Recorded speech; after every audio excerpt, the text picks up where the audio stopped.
Okay, so praise be to the Lord sa araw na ito mga kapatid, and let us all open our Bible and continue our learning from the Lord from the book of Revelations. We are still in chapter 2 at patatapos po natin itong chapter 2 today as we learn sa letter of the Lord Jesus Christ to the fourth church, and that is the church in Thyatira. So kung meron po kayong mga Bible, let's all open it in chapter 2 verses 18 hanggang sa huling verse sa verse 29. Okay? I will be reading in the NLT. The message to the church in Thyatira. Write this letter to the angel of the church in Thyatira. This is the message from the Son of God, whose eyes are like flames of fire, whose feet are like polished bronze. I know all the things you do. I have seen your love, your faith, your service, and your patient endurance. And I can see your constant improvement in all these things. But I have this complaint against you. You are permitting that woman, that Jezebel, who calls herself a prophet, to lead my servants astray. She teaches them to commit sexual sin and to eat food offered to idols. I gave her time to repent, but she does not want to turn away from her immorality. Therefore, I will throw her on a bed of suffering, and those who commit adultery with her will suffer greatly unless they repent and turn away from her evil deeds. I will strike her children dead. Then all the churches will know that I am the one who searches out the thoughts and intentions of every person, and I will give to each of you whatever you deserve. But I also have a message for the rest of you in Thyatira who have not followed these false teachings, deeper thoughts, as they call them, depths of Satan actually. I will ask nothing more of you except that you hold tightly to what you have until I come. To all who are victorious, who obey me to the very end, to them I will give authority over all the nations. They will rule the nations with an iron rod and smash them like clay pots.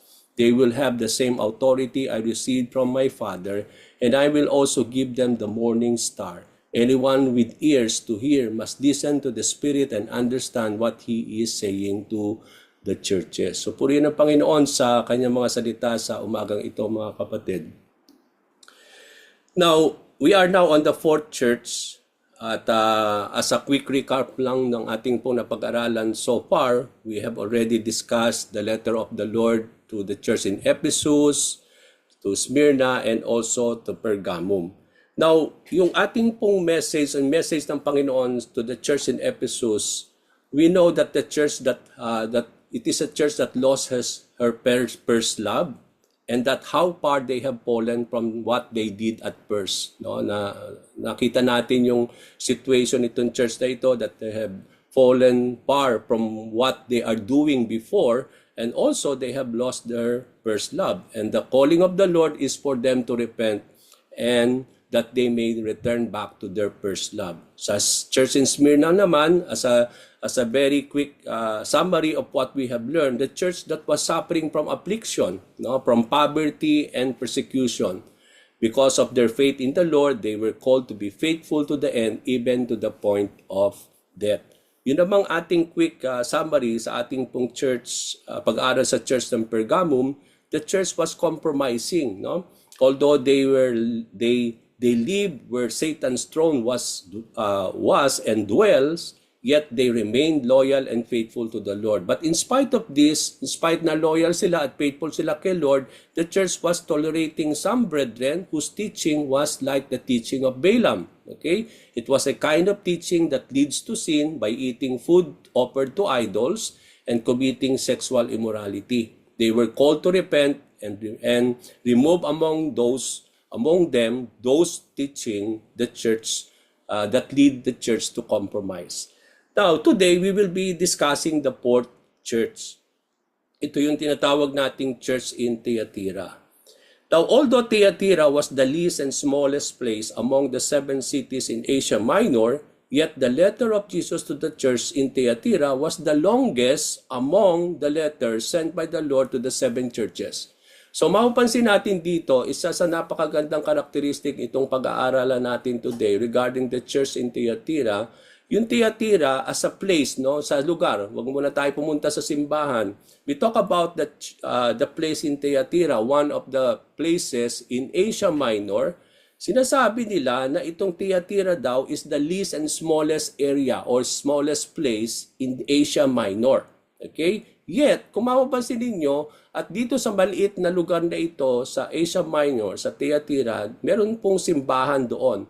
At mapapansin natin dito that although the place is so least and small, yet kung titingnan natin po yung letter of the Lord to this church, no, to the church in Thyatira, it was the longest among the 7 churches, among the 7 messages that the Lord gave to the 7 churches. Kung mapapansin ninyo, ang haba nitong binasa ko kanina, no, compared to the churches in Ephesus, in Smyrna, in Pergamum. Kung titingnan natin, napakahaba ng mensahe ng ating Panginoong Hesukristo dito sa simbahan sa Thyatira. Compare with the other churches. It contains 12 verses. Kung bibilangin ninyo from verses 18 to 29, ito'y naglalaman ng 12 verses compared to the other messages that the Lord gave to the other churches written by John. Now somehow, the church in Thyatira was like the church in Pergamum. Kaya kung titingnan natin yung mensahe ng Panginoon sa church na ito sa Thyatira and compared to the message of the Lord sa pinag-aralan natin last time, the church in Pergamum, hindi sila nagkakalayo. Halos pareha sila, no? Because both churches were tolerating wrong teachings. Diba, napag-aralan natin last time that there is this kind of teaching like the teaching of Balaam going on inside the church that led the people to idolatry and also sexual immorality. Mapapansin din natin sa binasa ko kanina, it is the same thing. Although nakita natin yung teaching ni Balaam doon sa church in Pergamum, but then in this church in Thyatira, there is the teaching of like the teaching of Jezebel. Okay, so doon sa Pergamum, yung teaching, meron teaching like the teaching of Balaam, but then here in Thyatira, there is a kind of teaching like the teaching of Jezebel. At kung mapapansin natin, it is the same thing, leading the people to sexual immorality and idolatry, no? So that they may continue, that they may be led to commit idolatry and sexual immorality. Now, if the church in Pergamum was the church that compromised, diba, natin na isa sa karakteristik na nakita natin sa church sa Pergamum, ito ay simbahan nagko-compromise sa kanilang faith in everything that they have been called by the Lord. Now, compare naman dito sa Thyatira, itong church na ito is filled with tolerance. Okay, pag sinabi nating tolerance, meron silang tinotolerate. Okay, they are tolerating something. Just like how this Pergamum is tolerating and compromising with this teaching of Balaam, ganun din naman when it comes to this church in Thyatira. So hindi sila nagkakalayo, no? There is this kind of teaching going on inside the church that led the servants of the Lord to commit sin in terms of eating food sacrificed to idols and also idolatry and sexual immorality. So both were tolerating falsehood. Tinotolerate nila yung mga hindi dapat o yung mga mali, no? And nakita natin dito, they are tolerating falsehood and moral compromise in their midst. Nandun yung nagko-compromise sila sa kanilang kalagitnaan bilang simbahan. Now, what is Thyatira as a city where the church was situated? Tingnan muna natin yung lugar before we go to the church.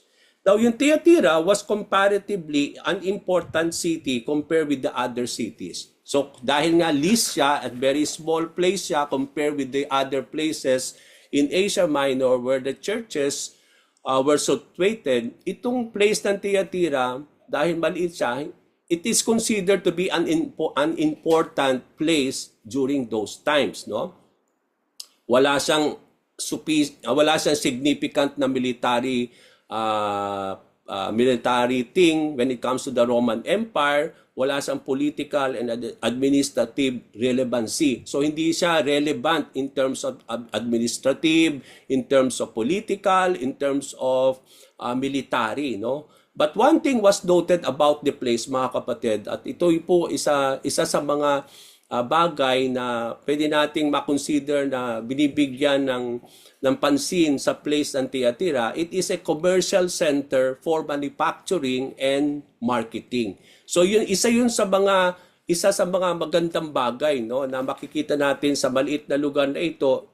Although maliit siya na lugar, pero it is a commercial center for manufacturing and marketing. Okay? Now, the city was famous for its cloth dyeing processes. So, bakit po very famous ang lugar na ito kahit maliit siya in terms of manufacturing and marketing? Kasi dito sa lugar na ito, very famous yung cloth dyeing. Okay? Yung processes that in the book of Acts, chapter 16-14, dito natin makikita na si Lydia na na-convert ni Paul isa siya sa mga nakatira sa lugar na ito. Di ba? Very famous si Lydia, no? Naging katuwang isya ni Paul sa gawain, but then makikita natin dito that she was a seller of purple cloth from this city in Thyatira. No? She and her family believed the gospel and was saved. So hindi lamang po yung siya at ang kanyang ay na-save, kundi yung buong pamilya niya through Paul, makikita natin dito. So doon natin makikita the very renowned in lugar na ito in that kind of business, no? Yung cloth dyeing processes, at sila yung nagbebenta ng mga purple cloth, no? And one of the good example of this is si Lydia nga. Now, Thyatira was located halfway between Pergamum and Sardis. So, nasa pagitan siya ng Pergamum and Sardis. Kung titingnan ninyo yung mapa ng Asia Minor in those times, no, nasa kalagitnaan siya ng Pergamum at ng Sardis and remained under the Roman rule for nearly 3 centuries. Now, Thyatira, in our modern day, sabi nila, ang Thyatira daw today, kung titingnan ninyo yung mapa ng Turkey, yung Thyatira dati, ang lugar na yun ngayon ay Akhisar, no? Yung po yung name ng Thyatira today, no? Akhisar, no? Akhisar, yun daw po yung lugar ngayon ng Thyatira in our modern day Turkey, and they consider at least 130 people living on that day to day, no? Sa lugar na yon, sa Akhisar, which is considered to be Thyatira in those times, meron daw po mga nakatira ngayon, mga 130,000 inhabitants. Now, let us go now to the church, to the message of the Lord for this church in Thyatira. Like the letter to the church of Pergamum, mga kapatid, kung mapapansin natin, yung letter ni Lord para sa church na ito sa Thyatira, walang pagkakaiba dun sa outline na nakita natin sa church in Pergamum. Kung makikita natin yung 5 mga outline nung pag-aaral natin last week, yun, makikita din natin dito sa message na ito ni Lord sa Thyatira. Merong commendation, meron ding complaint, merong counsel si Lord, merong warning, at meron din siyang challenge and reward. Na yun din ang nakita natin sa church sa Pergamum.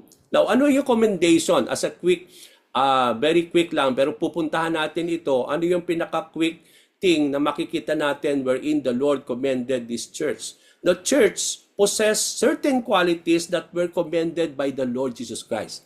Kagaya din ng Pergamum, no? They became so loyal, they became so faithful in holding on to the name of the Lord, but in spite of their loyalty and faithfulness to the Lord, no, although kinukomment sila ng Lord, pero complain si Lord sa kanila, no, nagko-compromise sila, no, in their walk with God. Ano naman yung complaint ni Lord dito sa church sa Thyatira?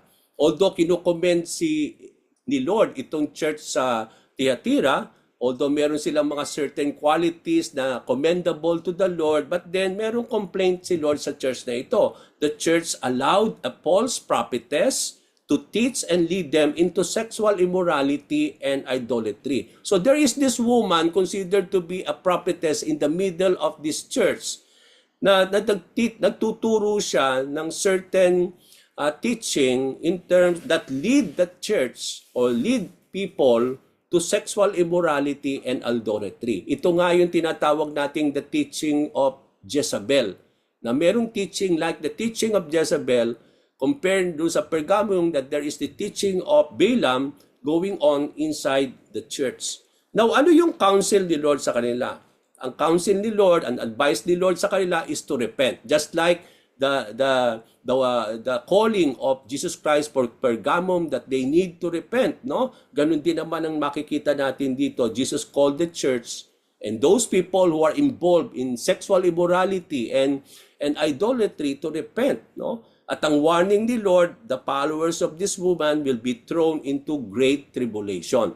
That at the coming of the Lord Jesus Christ, they will suffer, no? And they will experience great tribulation if they will not repent.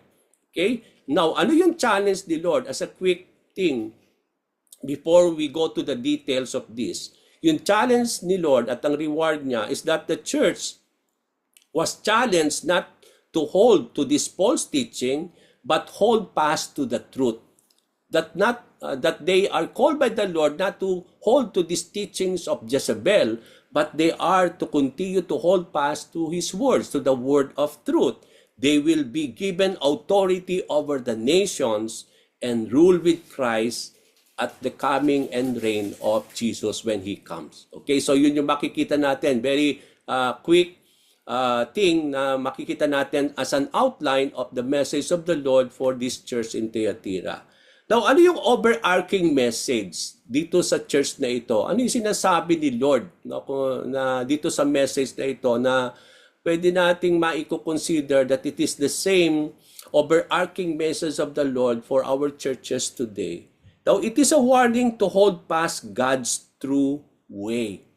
Okay? We are called by the Lord to walk according to the ways of God, not according to the ways of the world. Napaka-inam po na bigyan natin ng pansin that the calling of the church from the Lord is to continue to walk in the way of the Lord. And it is a warning that judgment and great tribulation are coming for the corrupted and false religion and churches. Alam natin mga kapatid that if we will tolerate that kind of things in our lives, evil things in our lives, although we become so busy in our ministry, in our service into the Lord, but then makikita natin how it will undermine, no, yung lahat ng ito. Not only we will be compromising, but at the same time, we are also tolerating things that will hinder us in our walk with the Lord, no? But it holds a great promise for those who hold the truth and place their faith solely in Jesus Christ and His death for our sins. To them is given a promise of rapture and they will reign with the Lord at His coming. Okay? Now, Jesus identified, paano niya in-identify yung kanyang sarili sa church na ito? Di ba, kung mapapansin natin, sa kanyang mga messages dito sa mga 7 churches na ito sa Asia Minor, laging ina-identify ni Lord yung kanyang sarili as the messenger of this letter. No, nakita natin paano in-identify ni Lord yung kanyang sarili sa Ephesus, sa Smyrna, sa Pergamum. Now dito naman, paano niya pinakilala ang kanyang sarili dito sa church na ito? Ang sabi niya sa verse 18, this is the message from the Son of God. Kakaiba ito, no? Kasi dito makikita natin na talagang ina-identify ni Jesus Christ ang kanyang sarili bilang anak ng Diyos. Okay? Compared to the other identification that the Lord referred to Himself. Dito natin makikita na sinabi ni Lord from His mouth that He is the Son of God whose eyes are like flames of fire and whose feet are polished bronze. Okay? Now, Jesus identified Himself as the Son of God. Now, in Thyatira, isa sa makikita natin very thing is that, di ba nakita natin sa Pergamum, bakit tinawag siyang Satan's throne is because nandoon yun yung altar ni Zeus, no? Na considered to be the highest god in the Greek and Roman mythology. Okay? So dito natin makita, not only it is a place where Satan dwells, but makikita natin na one of the characteristic of this place in Thyatira is that dito po nandito yung templo ni Apollo, one of the Greek gods. At mapapansin, sino ba si Apollo sa Roman gods and Greek gods? Apollo was worshipped as the son of Zeus.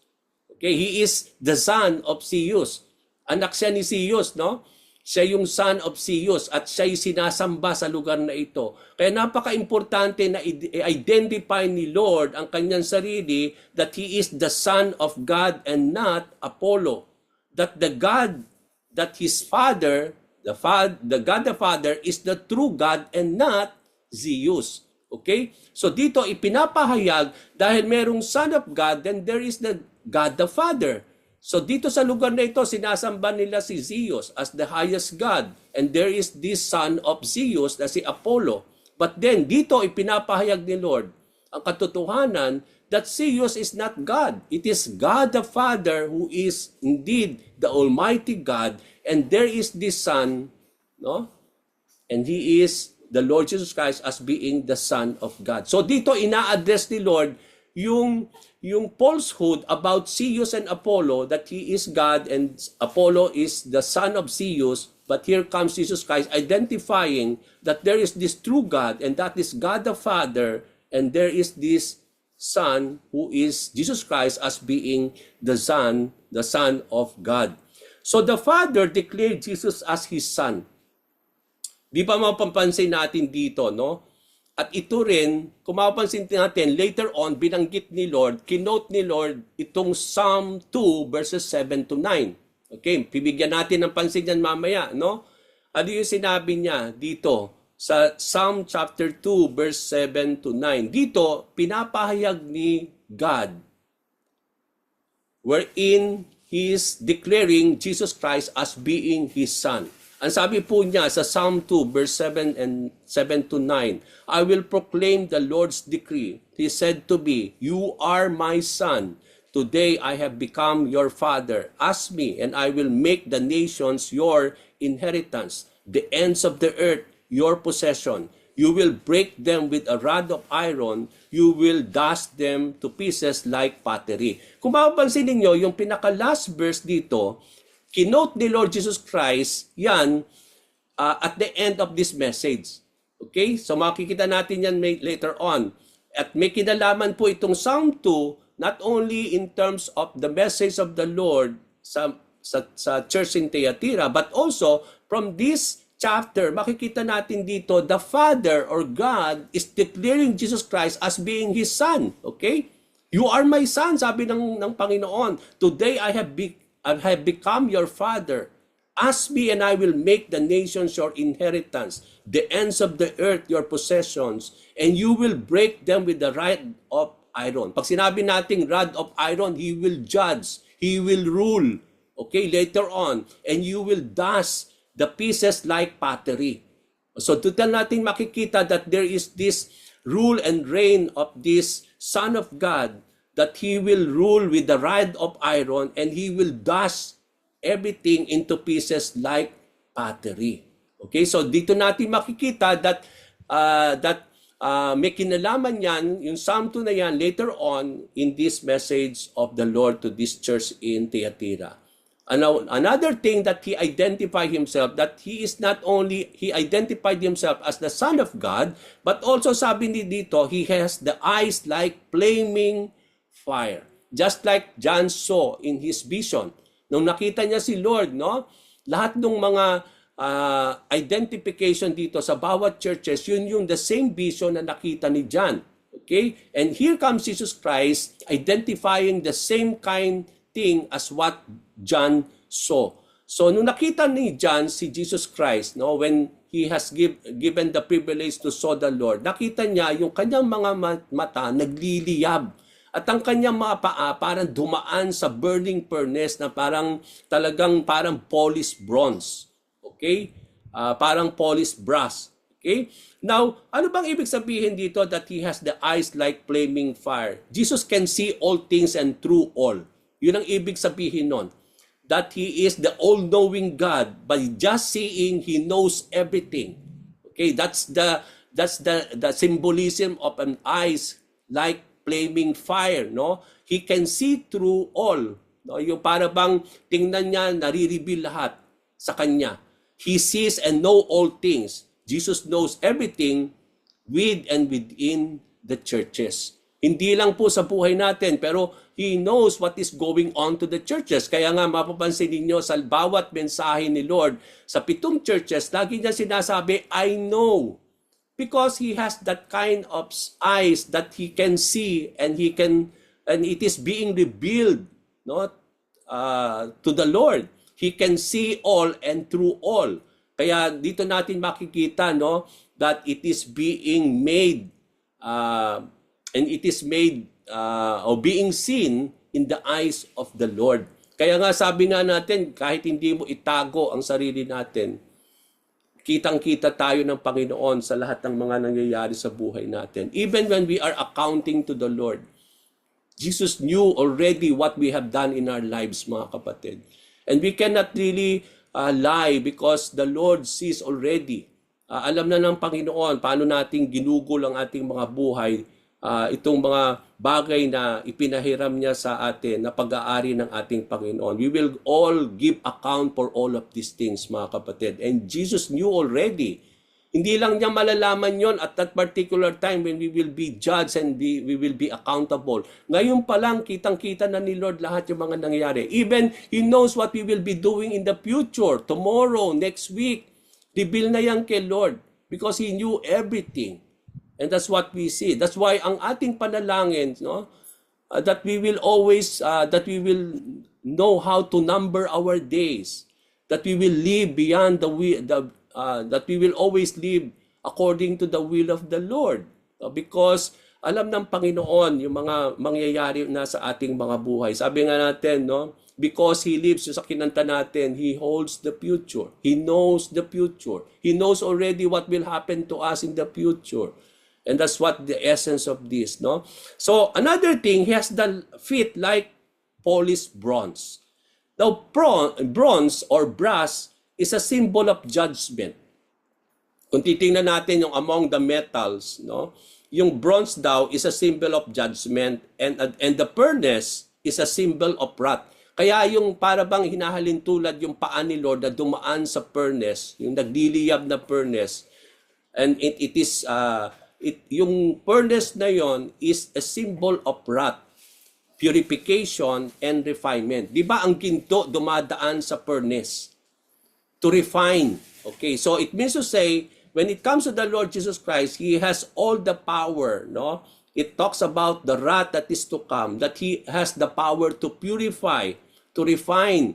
So kaya nga, napaka-importante dito that Jesus having feet like polished bronze or brass, refined in the furnace, symbolizes what? It symbolizes holiness and purity. Di ba yung pag ang ginto dumaan sa furnace, no, nagiging matindi, no, yung nagiging matindi yung kanyang pagkaginto. Okay, so makikita natin dito that when we go to a furnace, no, makikita natin dito yung nare-refine tayo in terms of holiness and purity. Jesus is perfectly pure and holy.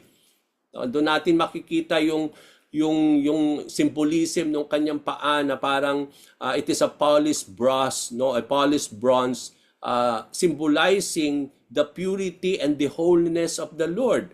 It talks about strength and stability. Jesus possesses dominion, authority, and victory. It talks also the righteous judgment that Jesus' decision and judgment are firm, immovable, and radiant as polished as bronze. Okay? So, the letter contains commendation from the Lord Jesus Christ. No? Tingnan na natin yung outline. Yung 5 ito na makikita natin, na nakita natin sa Pergamum, yun din ang makikita nating outline. First, the letter contains commendation in verse 19. Ano yung commendation ni Lord sa church na ito? I know all the things you do. No, come to think of that, He always start like that. In the letter na pinadala ni John, given by the Lord, lagi niyang inuumpisahan sa mga churches, I know all the things that you are doing. So, if we will repair that to our lives and in the church, Jesus knew already what is going on in our lives. He knows what we are doing. And then, ano yung nakita ni Lord sa simbahan na ito? I have seen your love. Nakita niya yung kanilang love, yung kanilang faith, your service and your patient endurance, and I can see your constant improvement in all these things.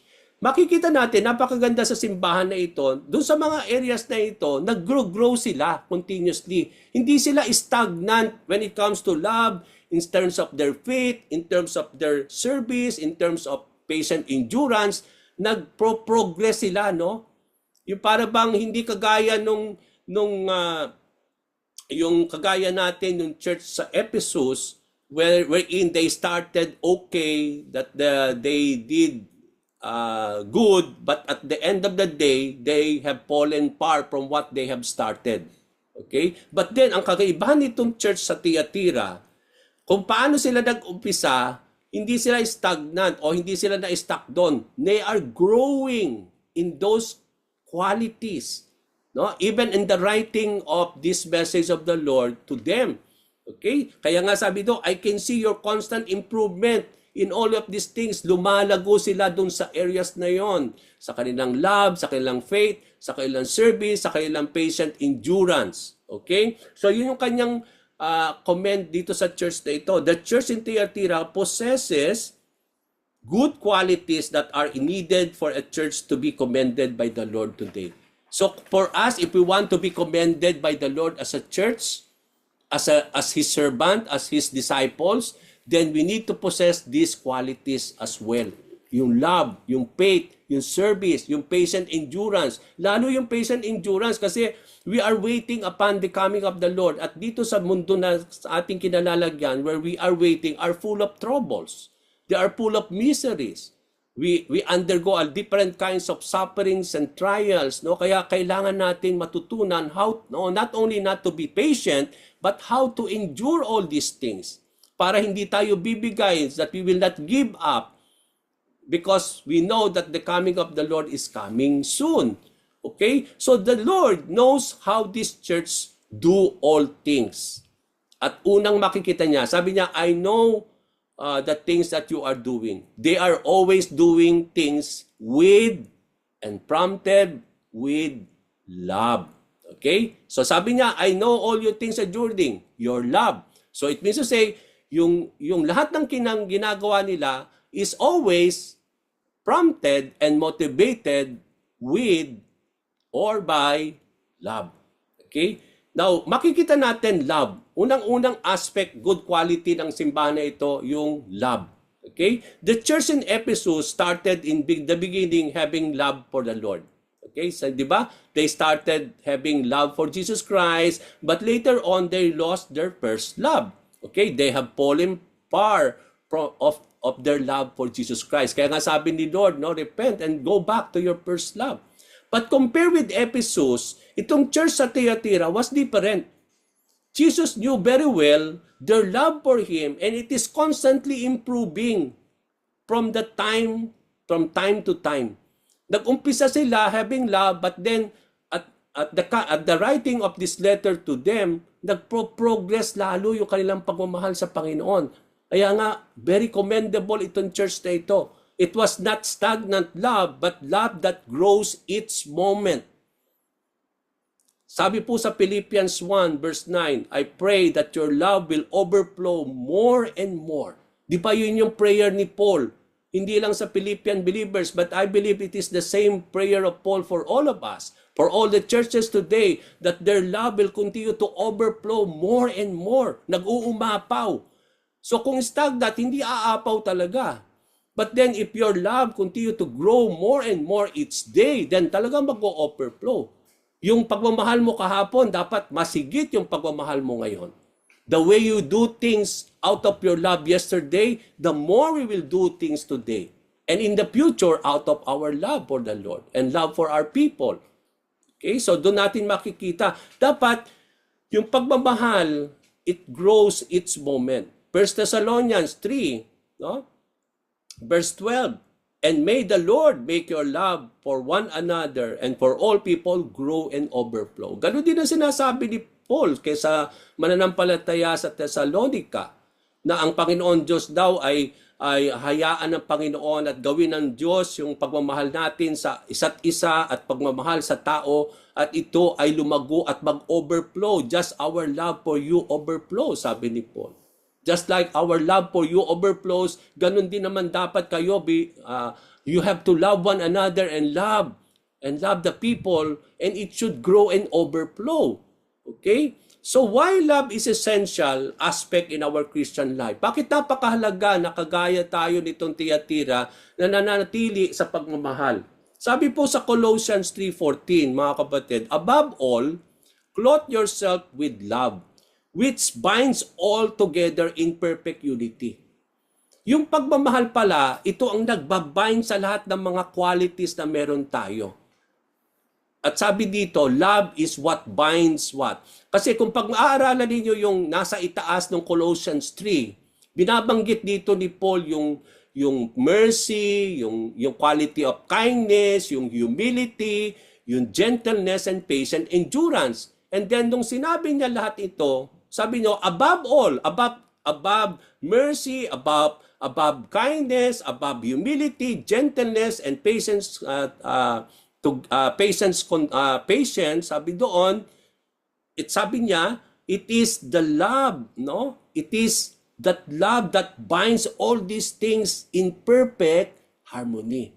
Kaya napaka-importante, what is mercy without love? Paano kayo magiging kind without love? How is humility without love, mga kapatid? How is gentleness without love? And what is patience without love? We are able to have this kind of qualities because of love. Yung po yung root nun. And what binds all these things together is yung pagmamahal. Kaya napaka-importante po. Kaya nga in the book of 1 Corinthians 13, ang habang chapter yung binigyan ni Paul regarding about love. Even walang saysay ang ating spiritual gifts if we don't operate out of love. So, kaya napaka-importante po yung love. And that is something that as a church, as a people of the Lord, doon tayo dapat nag-grow, nag-overflow each moment of our lives. Huwag tayo maging stagnant sa pagmamahal natin sa ating kapwa, sa ating mga mahal sa buhay, sa pagmamahal natin sa Panginoon who is our first love. Dapat laging nag-e-exceed. Yung ngayon, hindi dapat katulad kahapon. Kung ito'y ginawa mo sa out of your love for the Lord, higitan mo today. Higitan mo pa next week. Okay, so that should be overflowing. Okay, now, second thing, the quality na kinomed ni Lord sa simbahan na ito is their faith. God knows their faith. And how they do things, not only because it is motivated with love. So come to things of this, no? They are doing all things out of love and out of faith. They are motivated to do it because of love, and they are doing it out of faith in the Lord. Okay? So their works were motivated out of love, and it was done in faith. Napakaganda po na ang motivation natin kapag gumagawa tayo sa paglilingkod sa Diyos, sa paglilingkod sa kapwa, sa bawat isa, is that yung pagmamahal natin. And we do all these things with faith. Kasi sabi niya, faith without works is a dead faith. Okay, so pinakikita natin yung faith natin sa pamamagitan ng gawa, at yung mga gawa na yon ay motivated out of love. Okay, so doon natin makita yung relationship ng love and faith. Okay, so faith without actions is a dead faith. Faith needs to be established and strengthened. Now, how do we need to establish, we need to be strengthened in our faith, and how we need to feed our faith? Kailangan natin na talagang in-nurture yung ating faith. And how do we nurture our faith? Paano natin pinakakain yung ating faith para ito ay lumago, lumalim palalo? Romans 10:17, faith comes from hearing and hearing and hearing the word of the Lord Jesus Christ. So ganun natin pinakakain ng ating pananalig at pananampalataya para ma-nurture natin, lumalago. Come to think, kung hindi nyo pakakainin ng faith ninyo, malnourished yan. Okay, hindi lalago. But then, God wants us to go more deeper and deeper in our faith in the Lord. So para hindi tayo maging malnourished pagdating sa ating pananalig, kailangan nating napakainin ng ating faith. And how do we feed and nurture our faith? Faith comes by hearing. It is being nurtured. It grows when we are continuously feeding on the words of Jesus Christ. So para po tayo lumago, if we are to be faithful to the end, till the coming of the Lord Jesus Christ, we need to grow deeper and deeper more in our faith. Kasi kung hindi bibigay tayo, mga kapatid, you will not reach till the end. And how I believe it has a connection when it comes to patient and being and endurance. Why we become patient, why we endure is because of our faith. Nananatili tayo because nandun yung pananalig natin. Faith is so important because it is our assurance, our confidence of the hope that of the things that is coming. Although hindi pa natin nakikita, but Jesus is so faithful to fulfill His promises. At doon, ang kagandahan ng faith is that yun yung assurance natin na magiging tapat ang Diyos. That we are being assured and we have this confidence of the things that we hope for, ready to be revealed at the coming of our Lord and Savior Jesus Christ. Okay? So, third thing, He commended the church for their service. I can see all the things that you are doing. Not only you are doing it with love, not only you are doing it with faith, but Jesus Christ says you are doing all things out of your service for me. Jesus knows how the church do all things in service. It is a form of service to God and service to others and service to one another. So naglilingkod tayo sa Panginoon Diyos, naglilingkod tayo sa kapwa natin, naglilingkod tayo sa isa't isa. And that is what we have seen. 'Di ba ang haba po ng preaching team sa Sharjah about service, about servanthood, no? Ilang buwan niya tayo na yun yung na patuloy nating naririnig sa Win Sharjah, no? Every Sunday. It's also about service. And one of the good model and great example in terms of service and servanthood is our Lord and Savior Jesus Christ. Mark 10:45, for even the Son of Man came not to be served, but to serve, but even to give His life as a ransom to many. Now, as followers of the Lord, we are called to serve. We are called for service. As good stewards of God's grace, we are to use our gifts received from the Lord in serving one another. Yun po yung reason, no? Kung mapapansin natin, sa teachings of Paul, na lahat ng itong mga gifts na ibinigay sa atin ng Panginoon is not only to be used to serve God, but also to serve the church, to serve one another, to serve people. Ginagamit natin yan, lahat ng yan sa paglilingkod. Kasi sinabi ng Panginoon sa Colossians 3:23-24 through Paul, whatever you do, diba? Sinabi ni Paul, whatever you do, lahat, kahit anuman daw ang gawin natin, work heartily as for the Lord and not to men, knowing that from the Lord you will receive the inheritance as your reward. You are serving the Lord Christ. So, ganun dapat ang mentality natin sa lahat ng mga binagawa natin. Sabi niya, whatever you do. Ibig sabihin, lahat.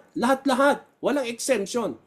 Sa lahat daw ng ating mga ginagawa, gawin daw natin yon ng may puso as for the Lord. Diba, pag ginagawa natin sa Panginoon, okay yung puso natin, di ba? Pag naglilingkod tayo kay Jesus Christ. Now, sometimes may distinction, ganun tayo maglingkod kay Lord, pero pagdating sa mga kapwa, pagdating sa ibang tao, we don't work heartily out of our heart. Kay Lord, okay. Pero sa iba, may distinction. Merong degree. Okay, mas less. But then, whatever you do nga, sabi doon, ano man yung gawin natin sa tao, sa kapwa, sa Panginoon, dapat pantay-pantay. We all work it with our heart as doing it not for men, but for the Lord. Pag ginagawa mo sa tao, it is considered being done to the Lord. Isn't it? Di ba, nung kinokomment niyang yung mga, when He separated the sinners to the believers, no, na kino-commend ni Lord Jesus Christ yung kanyang mga tagapagsunod, that you feed me, you clothe me, di ba? You give me home. Sabi ng mga tao, Lord, where is the time that we feed you? Where is the time that we clothe you? Where is the time that we give you shelter? Di ba? As you had done to men, you had done unto me. Kapag tayo po, we know how to clothe people, we know how to feed them, we know how to take good of care care of them, it is being done to the Lord. Kaya nga, tama yung sinasabi ni Paul. You are serving the Lord Jesus Christ when you are doing things, and do it always with all of your heart. As if not you are doing it for a person, or to your wife, or to anyone, but you are doing all these things for the Lord. Kaya ganun ang mentality, walang degree yung paglilingkod mo. Okay? Service is the form of worship. Worship is a service to God. Kaya nga ang tawag natin dun sa Sunday pagtitipon natin, worship service eh. Bakit worship service? Because worship is a service to the Lord. And I believe in that service, in that worship, we are to offer our bodies as living sacrifices, sabi doon, which is our reasonable service. Di ba, when we come to worship every Sunday, it is a time where we offer our bodies as living sacrifices. At ang sabi doon, kapag ino-offer natin yon sa Panginoon, it is our reasonable service, sabi ni Paul. So worship is a form of service. Now, fourth quality, patient endurance. They are doing not only things out of love, out of faith, out of service, but they are doing all things with patient endurance. Jesus knows the church do things in patient and with endurance. Patient and endurance goes hand in hand. Hindi mo siya pwedeng paghiwalayin, mga kapatid. Why you endure is because you are patient. Okay? And patient teaches us to endure. Kaya hindi mo siya pwedeng paghiwalayin talaga eh. Like the church in Ephesus, the church in Thyatira also work hard with patient endurance. Di ba, nung pinag-aralan natin yung church sa Ephesus, yan yung isa sa mga good qualities ng church na ito. They continue to endure with patience. Now, patience leads to endurance, and endurance teaches patience. Kaya hindi mo siya talaga pwedeng paghiwalayan. Magkakabit lagi yan, patient endurance. You are able to endure because of your patience, and endurance teaches you to become patient. Okay? So, biblical patience and endurance are seen always in terms of suffering and persecution. Pag makikita natin yung word ng patience and suffering, patience and endurance sa Bible, especially the teachings of Paul, malagi ninyong mapapansin, kaakibat yon in times of sufferings and in times of persecution. Pag merong binanggit si Paul ng mga sufferings and persecution, lagi ninyong makikita yung word ng patience and endurance. Sabi nga, no, the testing of faith produces patience and endurance. Yung kaya tayo sinusubok kasi doon tayo tinuturuan ni Lord to become patient and to endure. Kaya may blessing po yung mga pinagdadaanan nating mga kapigatian, mga sufferings and trials, because the testing of our faith produces patience and endurance. Sabi po sa Hebrews 10:36, for you have need of endurance, so that when you have done the will of God, you may receive what is promised. So kailangan natin talaga na mag-endure. Kasi kung hindi natin tatanggapin yung what has been promised to us by the Lord. Kailangan natin manatili at magkaroon tayo ng patience sa lahat ng bagay. No? Hindi tayo maiinip. But in all the things that we are having and experiencing in this world, even though dumaan tayo sa troubles and hardship, as we wait upon the coming of the Lord, we need to do it with patience and endurance. Kasi kung hindi, bibigay tayong lahat. Titigil tayo lahat. But we are called to endure our race. We are called to be patient. We are called to finish our line. Yung ating race that Jesus Christ has set before us. And we can only do that and cross the finish line if we know how to be patient and if we know how to endure the things that we are undergoing in this world. Jesus knows that the church in Thyatira is doing all things in love, in faith, in service, and patient endurance, and they are doing all these things more than they did at first. Hindi siya katulad lang nung dati. Nag-grow, nag-overflow sila. It is constantly growing and improving. At yun yung makikita natin sa huling verse na sinabi ni Jesus Christ. No, so dito natin makita yung unang outline. Kinommend ni Lord itong simbahan na ito, yung love, yung faith service, yung kanilang patient endurance, and it is a growing qualities in this church. Kaya kinukommend sila. But then, in spite of these good qualities, in spite of the commendation, there is a complaint of the Lord. In verse 20, ano yung complaint ni Lord?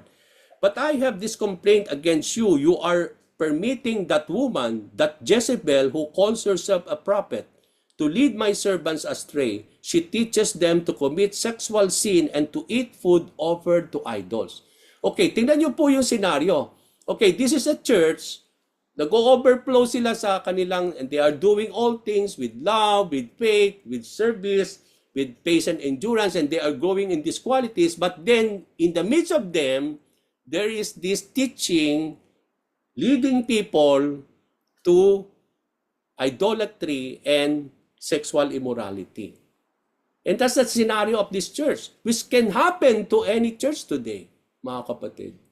A church can be filled with love, with faith, with service, with endurance and patience, but at the end of the day, what matters is the heart of the people. So, what is the heart? Doon natin makikita. Like the church in Pergamum, where there is the teaching like of Balaam, in this church there is the teaching like the teaching of Jezebel. The teaching of Balaam leads the church in Pergamum to compromise. Dito naman sa church dito, it is a church allowing and permitting false teachings. Tinotolerate niya, kaya meron tolerance. Kaya minsan maganda ang tolerance in some way, but in other ways hindi rin maganda. Okay, pag laging tolerant tayo sa lahat ng bagay, sometimes because for example, I will give you a good example. Okay, sa church. Okay, ayaw mong i-rebuke, i-correct yung mga members is because alam mong aalis sila. No, kaya you continue to love them, you continue to nurture them is because, but then in the midst of them, tinotolerate natin yung kanilang mga linggawain kasi ang alam natin, aalis sila sa simbahan and it will affect our church. So sometimes this is the reality, mga kapatid. Because mawawalan tayo ng member, but that is not the essence of the church. We need to correct, we need to rebuke the people, no? Because that's the truth. And we do it out of love, out of faith, out of their service to the Lord. O, kaya nga, mapapansin natin, we don't tolerate all these things. Kasi kapag laging tolerance, ina-apply ninyo yung tolerance lagi, but then, oh yes, God is so loving God. But then He remained, hindi siya naging tolerant lang ng ganon. No? But He is also a holy and righteous God. He will not tolerate sin. In spite that they love people, He loves sinners. But He wants them to be corrected. He always disciplined them because of that love for them. So doon natin makikita, hindi tayo okay, maganda ang tolerance, no? But then in some other degree, hindi dapat tayo magiging that will lead us also to compromise in our lives. Okay, hindi yun tinotolerate natin yung lahat ng ganon. Because na alam natin po later on na parang maka-apekto sa church. Kaya nga, instead of rebuking them, we still always love them, okay? Parang dino-nurture pa natin at para nating pinapamper yung mga bagay na yon. No? And that is not what the Lord wants us to do in this church. No? So dito makita natin, there is this, the church is tolerating things. No? Even though nag-e-exceed sila in good qualities, but they were tolerating those things and they are not removing those people who are causing them. Come to think, there is this woman na ang nire-repair nila dito, he is Jezebel in that church. At itong Jezebel na ito, nagpapakalat ng mga maling mga katuruan, leading people to sexual immorality and idolatry. In spite that there is this church is growing in terms of love, faith, and service and patient endurance, but there are people who are doing wrong and evil practices, and there is this falsehood and teachings inside the church. The church tolerated the woman Jezebel. Come to think of this, hinahayaan nila itong taong ito, itong babaeng ito, na magpakalat ng mga ganong klaseng katuruan. So they are tolerating such kind of thing, no? And that this kind of thing, no, pakita natin that leading the church with her teaching to sexual immorality and idolatry. So the teachings of Jezebel symbolizes ano ba yung teaching ni Jezebel in the Old Testament? Di ba kakilala natin si Jezebel? Di ba asawa siya ni King Ahab, king of Israel in those times, no? Very familiar sa atin to si Jezebel. Kaya nga, he is the wife of King Ahab who causes Israelites to worship Baal. Siya yung nag-introduce ng worship to Baal. No? She established the false worship of Baal, causing the people of God to sexual immorality and idolatry. Yan po yung espiritu ng Jezebel. Na in our time, there is also the spirit of Jezebel going on in the church, leading people to worship other gods other than the Lord. So makikita natin, any teaching, mga kapatid, inside the church that causes members to commit sexual immorality and idolatry is considered to be a teaching like, not only like Balaam, but also the teaching of Jezebel. Sa ating simbahan ngayon, anumang katuruan na nagdadala, nagtuturo para sa mga members na mag-commit ng sexual immorality, idolatry, pwede nating i-consider yan na mga teaching ni Balaam at teaching ni Jezebel. The symbolism of the woman called Jezebel leading to falsehood speaks to the false religious system of this world, yung mga false apostles of false prophets na nagpapahayag ng mga maling katuruan, and that is already something that the Lord already made known to us. No, even Paul in his writing, that we are called and we are warned that ang wrong teaching will not come outside from the church, but it is inside the church, and there are people there who are there as part of the church who will really teach that kind of falsehood, leading people to move away from their faith in the Lord. So anything that will move us away from God, in serving Him, in loving Him, in our faith, removing us in our faith in the Lord, then I believe these are teachings of Jezebel and Balaam. Okay, kaya we need to beware and be warned of these things. So, ano yung counsel? Ano yung advice ni Lord? Dahil meron pong maling katuruan na tinotolerate itong simbahan na ito. Pati yung taong nagkakalat noon. So sabi dito, I gave her time to repent, but she does not want to turn away from her immorality. So Jesus gave the woman who calls herself a prophetess to repent, but eventually she does not want to turn away from her act. This also symbolizes the calling of the Lord for some members of the church to repent from their immorality. Ang dami pong Jezebel ngayon sa simbahan natin, mga kapatid. That the Lord is already calling them to repent, but they are not repenting of their sinful acts. Ang dami pong ganyan, mga kapatid. Having that kind of spirit in the heart of believers today in our church. They have the spirit of Jezebel, and they don't want to repent from their immorality. Jesus is giving enough time for all to repent. Sabi nga ni Lord, I gave her time to repent. Even today, bakit hindi pa dumadating si Lord for His judgment and for His wrath? I believe because of His love still, because He is giving, the Lord is still giving people to repent for their sins. And God is giving us time to repent, just like He is giving time for this woman to repent. But then, in reality, this woman does not want to repent. And that is the scenario today. Believers know that Jesus Christ will come soon, but they are still tolerating their sin in their lives. They don't want to repent. But at the end of the day, we will be caught surprised, mga kapatid. Jesus is giving enough time for all to repent. This is also causing for the delay of the Lord Jesus Christ as He gives people to time to repent out of His mercy and out of His grace. So ano ang warning ni Lord sa kanila? Therefore, I will throw her on a bed of suffering, and those who commit adultery with her will suffer great greatly unless they repent and turn away from her evil deeds. I will strike her children dead. In verse 22 to 23.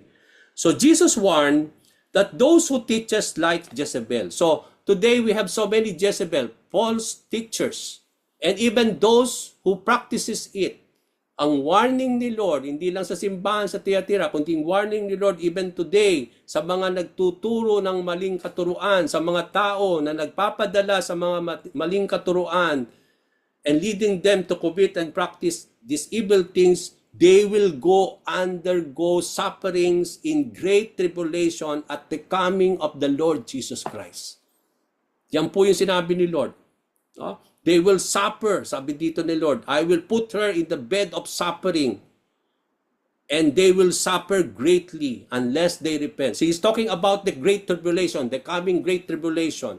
So all of these people who are teaching and who are practicing and at nagpapadala sa mga ito, if they will not repent and they will not give up and return to the Lord, when Jesus Christ will come, they will suffer really great in the great tribulation. They are called to turn away from evil deeds, leading to sexual immorality and adultery and idolatry. But I believe this is going on in our church today, no?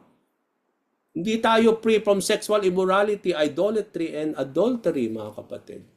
And I believe this is the thing that is going on in our church, in our churches today. So Jesus will strike her children dead. I will strike your children dead. Ito, symbolism ito, hindi siya talaga literal. When we talk about her children, ito yung mga followers ng mga false teachers. Yung kanyang mga followers, yung kanyang children. Children being referred here are the followers of these evil practices. They will all die at the coming of the Lord. I will strike them dead. So it means to say, there is this, not only that, he's not talking about here physical death, but he talk about the eternal death, mga kapatid. No, yung second death, yun po yung napakabigat kung tayo po yung mapapasama doon. There is the first death. No, you will die physically, but there is the second death when you will die eternally burn in hell, no? At dito po yung makikita natin dito. So Jesus will strike them dead if they will not repent. They will suffer and they will experience the second death in the book of Revelation. So why Jesus will do those things? Bakit niya gagawin ito? Why there is this great tribulation? Why these people will do that? Because in verse 23b, sabi niya, then all the churches will know why he has to strike them. So that all the churches will know that I am the one who searches out the thoughts and intentions of every person. So dito natin makita, and I will give to each of you whatever you desire. So dito natin makikita, mga kapatid, yung ginagawa natin ngayon, merong pong effect yan in the coming of the Lord. Because everything that we will be receiving from the Lord at His coming is what we deserve because of the things that we are doing today. Sabi niya, I will give to each of you what you are deserving. So today, whatever we are doing today, no, it will be given to us what we deserve. Kung nagiging maayos tayo, namumuhay tayo ng tama, no, we will be given whatever we deserve because of that. But if we are living in sin, in corruption, in doing things that is not pleasing before the Lord, then we will also receive whatever we deserve. And it is both thing, no? And sabi niya, gagawin ito ni Lord so that the churches will know that I am the one who searches the thoughts and the intentions. Yun nga, doon natin makikita yung Jesus Christ has the flaming eyes, like a flaming fire, that every thoughts and intention is being revealed always into the Lord. And He searches our thoughts and intentions. He searches the thoughts and the intentions of every people, every believer. For Jesus is an all-knowing God. He can see through all things. So as the Lord sees and searches, He will give each one what we deserve. Ano yung deserve? It can be consequences, it can be rewards. Rewards for those having pure thoughts and intention, consequences and punishment naman for those who deserving having evil thoughts and intentions. Kaya the Lord is already searching our thoughts and intention today. Ngayon, alam na niya yung mga thoughts and intention natin. Today, tomorrow, in the future, until His second coming. And if we will remain like that, no, then we will receive what we are deserving. If we have clean thoughts and intention according to the will of the Lord, we will be rewarded for that pure thoughts and intention. But if we have things, thoughts, and intentions that are not good before the Lord, then consequences and punishment, having that kind of evil thoughts and intentions, will leads to the last thing, no? And to the last element. Ano yung last element of this church? As I am about to soon to end. Ano sinabi dito? The letter contains challenges from the Lord. Verse 24, but I also have a message for the rest of you in Thyatira who have not followed the false teachings. I will ask nothing more of you except that you hold tightly to what you have until I come. So dito, ang napakaganda dito sa church sa Thyatira, meron siyang message dun sa mga followers ditong si Jezebel. Pero ang maganda naman sa church na ito, hindi lahat.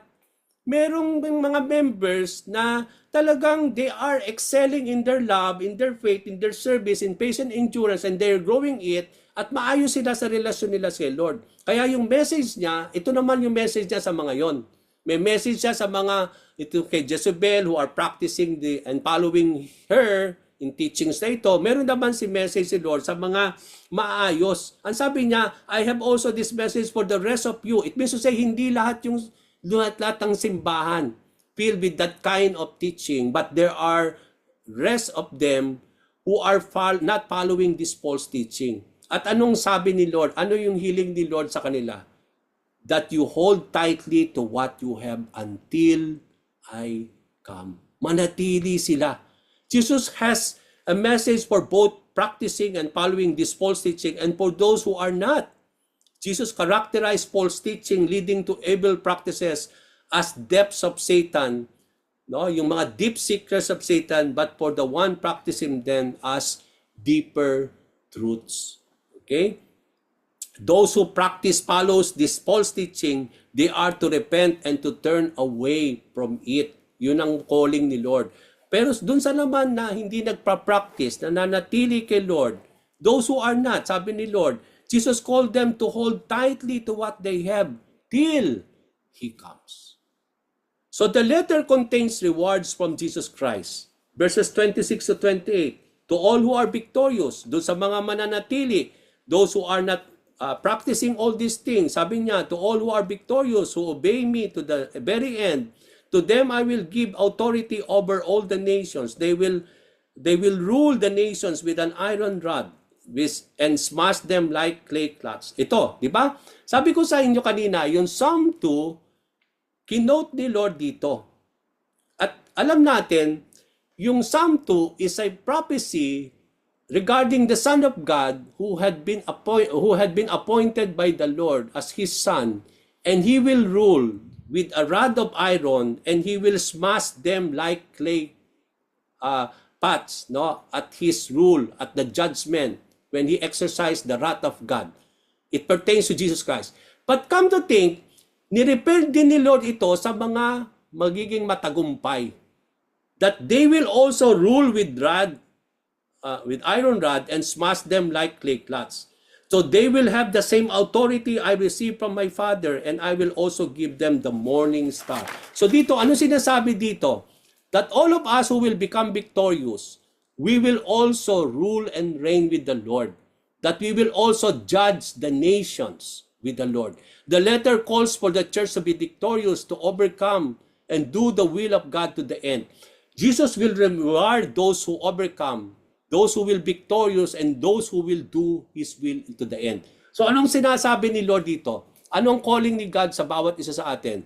That we need to be victorious, We need to overcome. Kaya sabi niya, to those victorious, to those who will overcome, to those who will do His will unto the end. So, these three things are something that we need to do in our lives. We need to overcome. We need to be victorious. And we need to continue to do His will unto the end at the coming, till the coming of the Lord. Jesus quoted Psalm 2 in this letter for the church in Thyatira in rewarding the overcomers in doing the will of God. Psalm 2 is a prophecy about Jesus ruling the world in this coming kingdom, and this also applies to the true believers in the church who will make it to the end. So ganun din ang promise ni Lord, who will make it to the end. When they will do the will of the Lord into the end, they will become victorious and overcomers till the end. It means to say, they shall rule and reign with Christ when His kingdom will be established. So we will reign with the Lord. It is the Lord who will rule with rod of iron. It is the Lord who will smash with the wrath of God, and they will just smash it just like clay of pots. And it is being repaired also to all of us who will overcome. It means to say, we will rule and reign with the Lord when He will be judging everyone, no? 2 Timothy chapter 2 verse 12, if we endure, we shall also reign with Him. If we deny, we also will deny the Lord. He also will deny us. So we are called to endure to the end. And when we endure and we become victorious and do the will of the Lord till the end, ang sabi po ni Paul kay Timothy, we shall also reign with the Lord. 1 Corinthians chapter 6 verse 1 and 3, do you not know that the saints will judge the world? Diba? Yung context nitong 1 Corinthians 6, no? Diba ito yung para bang we are judging each other to the point that you are putting your fellow members in the court, no? Naghahablahan tayo sa korte, no? Knowing the fact that we are brothers and sisters in the Lord, and we cannot settle this among us. Pinalalaki natin yung mga issue to the point na pumunta na tayo sa husgado, no, para i-address yung problema natin with our kapwa mananampalataya na hindi maganda, no, sa mata ng tao, sa mata ng Diyos, no. Kaya sabi ni Paul, why you cannot settle it among yourselves, these little things? Do you not know that as saints you will judge the world, and if the world will be judged by you, are you unworthy to judge the smallest matters among yourselves? So dito makita natin that we will judge with the Lord, no? We will reign with the Lord. That we will judge, that as saints of God we will judge the world. Do you know that we shall judge angels? How much more things that pertain to this life? So makikita natin dito that we will rule and reign with the Lord. Daniel 7 verse 27. Ano yung prophecy ni Daniel para sa ating mga saints? Di ba, we are saints of the Lord. Then sabi niya sa Daniel 7:27, then the kingdom and dominion and the greatness of the kingdom under the whole heaven shall be given to the people, the saints of the Most High. His kingdom is an everlasting kingdom, and all dominions shall serve and obey Him. Ano sabi dito? The kingdom and the dominion and the greatness of the kingdom under the whole earth, whole heaven, shall be given to the people. Who are these people? Yung mga saints of the Most High. It means to say, they will be given authority by the Lord. Kaya sabi ni Lord, I will give them also the authority, as just like the authority that I received from my Father. Because they will rule and reign with the Lord at that time. They will judge with the Lord, no, with the Lord at that particular time during judgment. So Jesus will give them authority like the authority He received from the Father. And I believe today, even today, kahit wala pa si Lord, God has already given us authority. He has given us authority to go and make disciples of all nations. He has given us already the authority to preach the gospel to the whole world. Even He said in Luke chapter 10 verse 19, I have given you authority to trample on the snakes and scorpions and to overcome all the power of the enemy. Nothing will harm you. So there is already authority, the initial authority that has been given to us by the Lord, but we will come to see the fullness of that authority at the coming of the Lord Jesus Christ. Jesus also promised to give the morning star as I end. I will give you the morning star. Now, what is this that the Lord is referring to the morning star? What symbolizes morning star? In Revelations 22:16, as I end, ano sabi ni Lord? I, Jesus, have sent my angel to testify to you these things for the churches. I am the root and the descendant of David, the bright morning star. So Jesus Christ was referring to himself, I will give myself unto you. When you become overcomers to the end, not only nakita natin Jesus Christ now, we have the Lord now. He is our Emmanuel, the God that is with us. He will be with us. Not only today, but till the end. So, makita natin dito that I will give you the morning star. Jesus promised that He will always be with you no matter what, till the end. No matter what you are experiencing today, let us continue to endure with love, with faith, with service, with patient endurance, because the Lord is with us, because the morning star is with us till the end. And praise be to the Lord for our study today. Okay? So I will bring this back to Sister Brenda as I stop the recording.